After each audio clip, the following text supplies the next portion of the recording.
નમસ્કાર વહાલા વિદ્યાર્થી મિત્રો, જ્ઞાન સેતુ કાર્યક્રમ અંતર્ગત ધોરણ 8ના ગુજરાતી વિષયના બ્રિજ કોર્સમાં આપ સર્વનું હાર્દિક સ્વાગત છે। આજે આપણે કદમ 3નો અભ્યાસ કરીશું।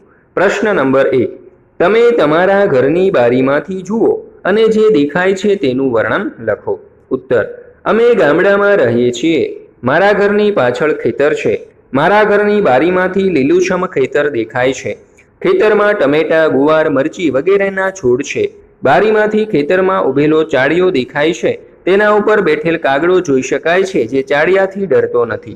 બારીમાંથી ખેતર પાસેથી પસાર થતો રસ્તો પણ જોઈએ છીએ અને આ રસ્તા ઉપર બસ, રિક્ષા, સ્કૂટર, સાયકલ વગેરે વાહનો પસાર થઈ રહ્યા છે। પ્રશ્ન નંબર 2, આપેલા ફકરાને આધારે પ્રશ્નોના જવાબ લખો। જોઈએ, અહીં આપણને એક ફકરો આપેલો છે જે તમારે વાંચવાનો છે। એમાં સવાલ, ચોથાએ લાગ સાધ્યો। ચારે દિશે એટલે કે ઉત્તર, દક્ષિણ, પૂર્વ, પશ્ચિમ એમ ચારે દિશાઓ। મહાદેવ શાના માટે? મહાદેવ ઉજાણી માટે મંજૂર થયો। પાંચમું, આપણને ઉજાણી મળશે એવું બધાને કેમ લાગ્યું? મહાદેવ પ્રથમ, દ્વિતીય કે તૃતીય તો આવશે જ, આથી બધાને લાગ્યું કે ઉજાણી મળશે। પ્રશ્ન નંબર 3, પરીક્ષા એકમને આધારે નીચેના પ્રશ્નોના જવાબ આપો। પહેલો સવાલ, સૂર્ય ઉગ્યો, ઘઉં ચણાના મોલ ઉપર સોનું છાંટવા લાગ્યો। આ વાક્યને આધારે પરિસ્થિતિનું વર્ણન તમારા શબ્દમાં કરો। ઉત્તર, સવારનો સૂર્યોદય થતા વાતાવરણ ઘણું જ સુંદર લાગી રહ્યું છે।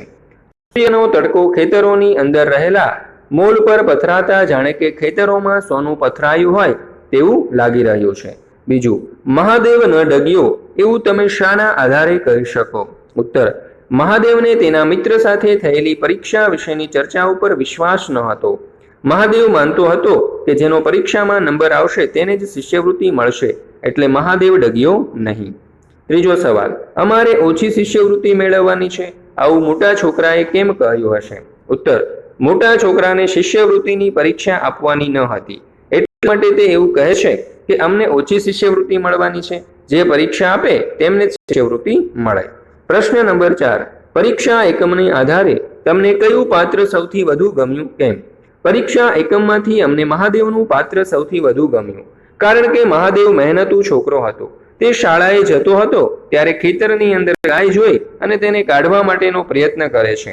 આ કામમાં તેને ઘણું મોડું થઈ જાય છે અને તેને શિષ્યવૃત્તિની પરીક્ષા હોવા છતાં પણ તેણે આ કામ કર્યું, આથી એમને મહાદેવનું પાત્ર ગમે છે। પ્રશ્ન નંબર 5, શ અને સ થી બનતા શબ્દ લખો।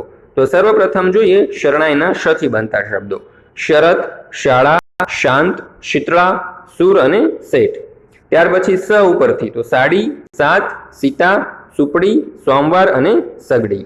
પ્રશ્ન નંબર 6, પરીક્ષા એકમમાં આવેલી કહેવતો શોધો અને એ કહેવતોનો વાક્ય પ્રયોગ કરો।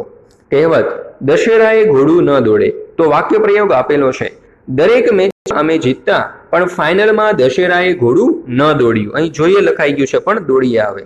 કહેવત, મામાનું ઘર કેટલે, દીવો બળે એટલે। વાક્ય પ્રયોગ, એ પરીક્ષા આવશે ત્યારે ખબર પડશે કે મામાનું ઘર કેટલે, દીવો બળે એટલે।